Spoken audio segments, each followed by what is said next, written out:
Sishtë ende përruajmë parimet të forta, por ja që her pas here dëgjojmë raste të tilla të cilat na trondisin dhe na bëjnë që të kthejmë kokën tek fëmijët tanë, për të kuptuar tek familjarët tanë, tek në parëthisi jonë, tek fëmia jonë dhe për të folur, për të na shtyrë, për të folur me fëmijën tonë mbi rreziqet që janë dhe për ta disuar mbi rreziqet e abuzimeve të tilla.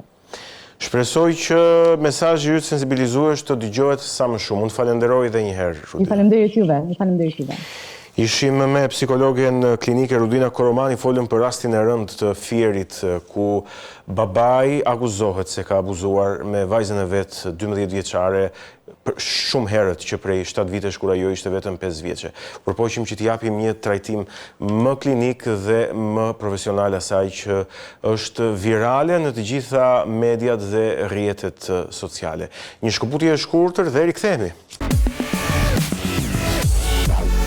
Ja ku jemi rikthyer në pjesën e tretë, këtu në aktualitet në ekranin e NTV, do të flasim në fakt tani për një zhvillim që ka marrë vëmendjet e mediave gjatë ditëve të fundit, kur Nigel Farage nga Britania e Madhe, politikani euroskeptik, ai që është shkaktari i Brexit, largimit të Anglisë, Britanisë Madhe nga Bashkimi Evropian, ka zhvilluar disa replika dhe polemika me kryeministrin Edi Rama sa i takon shqiptarëve në Britaninë e Madhe. Gjitha kjo në fakt është në sfondin e madh të një përpjekje që Mbretëria e Bashkuar e Britanisë Madhe po bën për të arritur një marrëveshje të ngjashme si ajo që Shqipëria ka arritur me Italinë për vendosjen e qendrave për deportimin e emigrantëve nga vendet të treta, emigrantë cilët duan të shkojnë në Britaninë e Madhe, por Britania e Madhe nuk dëshiron që t'i marrë ata. Situatë ngjashme me atë të Italisë. Megjithatë, për të diskutuar për këtë çështje, unë kam kënaqësinë që të kem në lidhje të drejtë për drejtë me mua gazetaren britanike që jeton këtu në Shqipëri prej vitesh, Alice Taylor.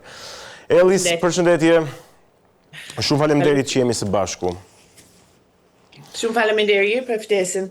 Atëre, një sqarim për publikun, pyetjet unë do t'i bëj në shqip, por Alice do përgjigjet në anglisht në mënyrë që të mos ketë këtë pengesën e gjuhës dhe gjërat t'i shpreh sakt, dhe do përpiqemi që të bëjmë një përkthim, po themi të menjëhershëm të gjërave më kryesore që ajo do të thotë këtu në aktualitet në NTV. Fillojmë, Alice?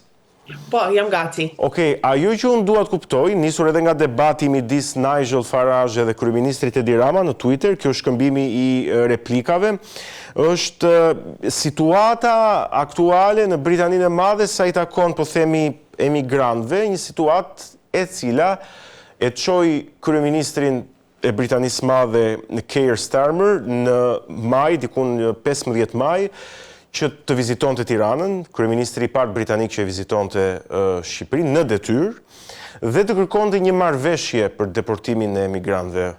Was the migration situation like in England?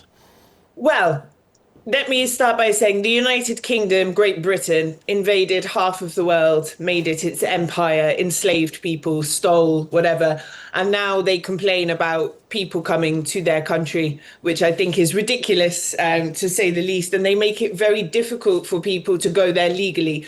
Even just to get a visa to go on holiday or to study is very difficult for Albanian people and for other people as well.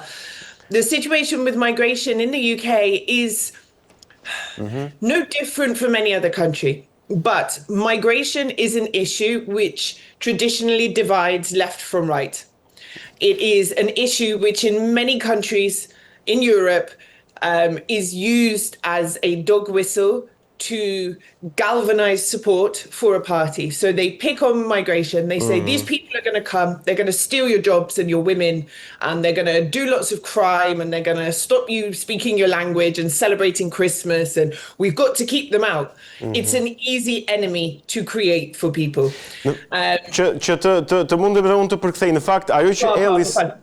No problem. Në fakt, ajo që Alice po thotë është që situata e emigrimit në Mbretërinë e Bashkuar është problematike politike si ndoshta në çdo vend tjetër të Evropës perëndimore, duke qenë se ka dhe një histori mbas kësaj.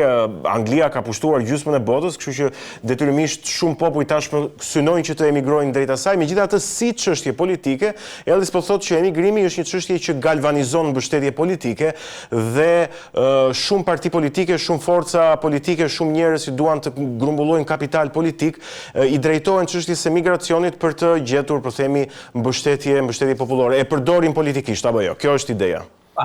Yeah, and the Reform Party, which was previously sort of UKIP, they sort of won Brexit on this idea as well, which was let's keep the foreigners out.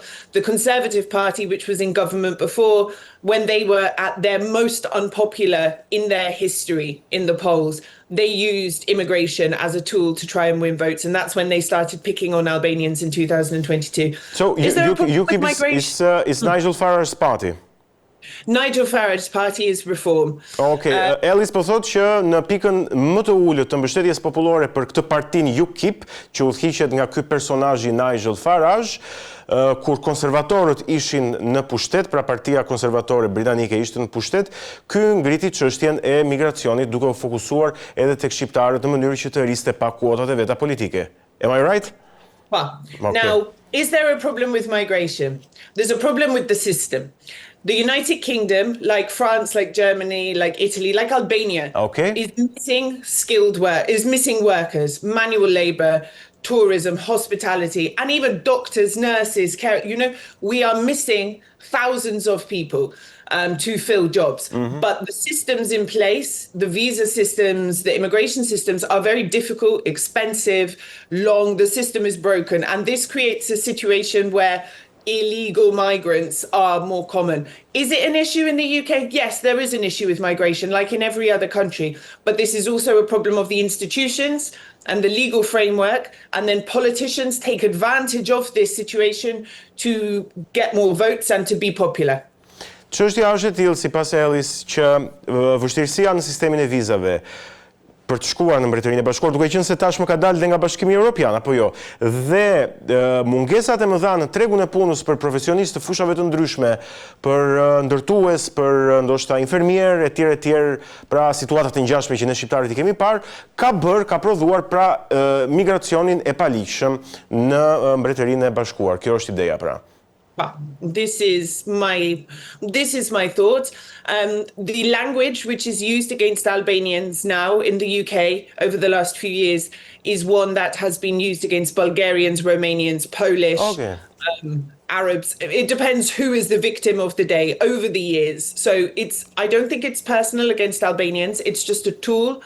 It picks a situation, it makes it bigger, and it uses it for political gain. Ajo që Ellis po thotë është që gjuha që Nigel Farage po përdor tani kundër shqiptarëve, duke i portretizuar si ajo që ai tha që 1 në 50 shqiptar gjenden në burgjet britanike, në fakt nuk është gjë e re, po është përdorur më përpara edhe për bullgarët, edhe për rumunët, apo jo Ellis, për këto popujt e Ballkanit, siç jemi ne, dhe është një kauzë, një çështje politike që ai ky personazh i rimerë her pas here, po jo se ka diçka në lidhje specifike me shqiptarët. Po në fakt, Ellis, unë këtë doja do të pyesja, si çështje të dytë, në këtë debatin e shifrave, ku është përfshirë ndoshta, siç disa analistë në Shqipëri e kanë thënë për fat keq edhe kryeministri Edi Rama, si thua ka rënë në kurthin e Farage.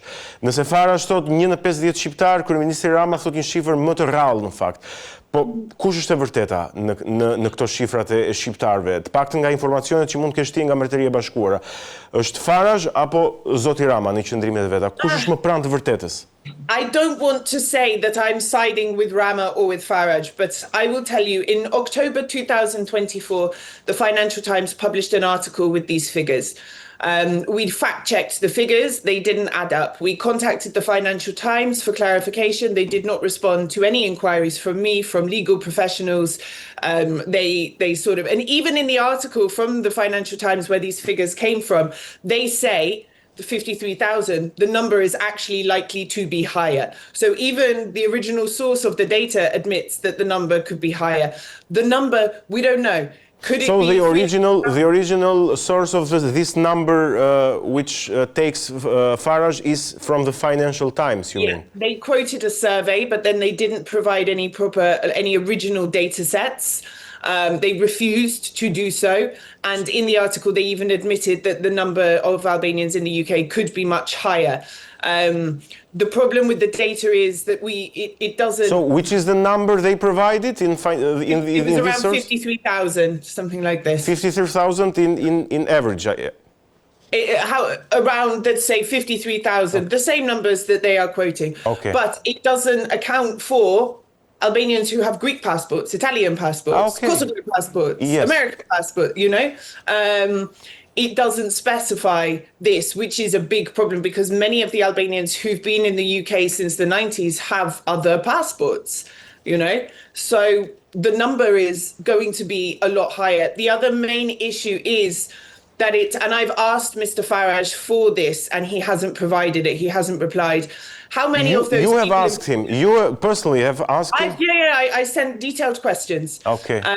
I asked if he could provide any information on the number of Albanians in prison, how many have received a final verdict, final Okay. guilty verdict. Is there Because an official number of Albanians in prison in UK? they say it's From around Home Office 1,000. maybe?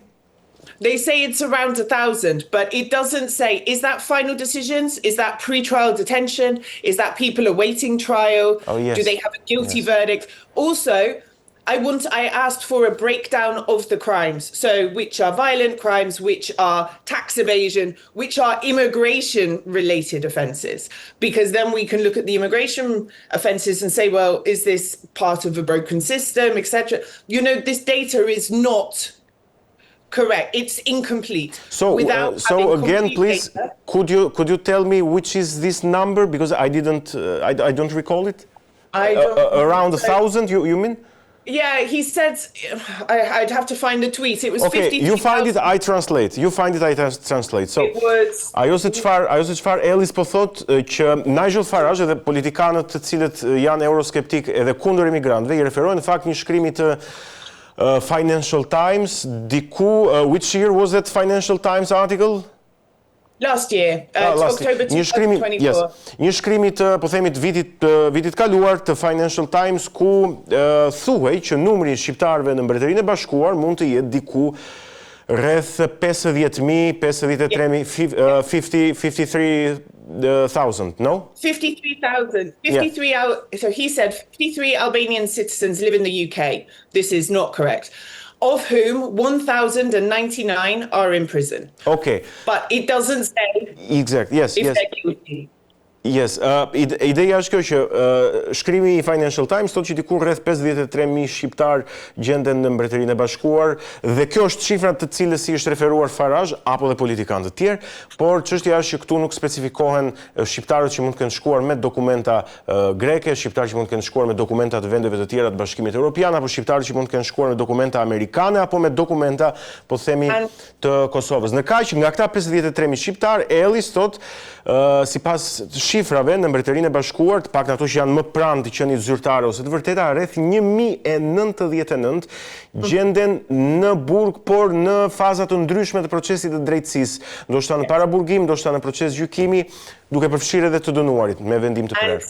I just found there is some data here from a criminal advocacy organisation in the UK, Fair Trials. In 2022, we found that nearly half of people kept in pre-trial detention or custody at some stage before trial were found not guilty or acquitted. So we have what does it say? Can you repeat it, please? Yeah.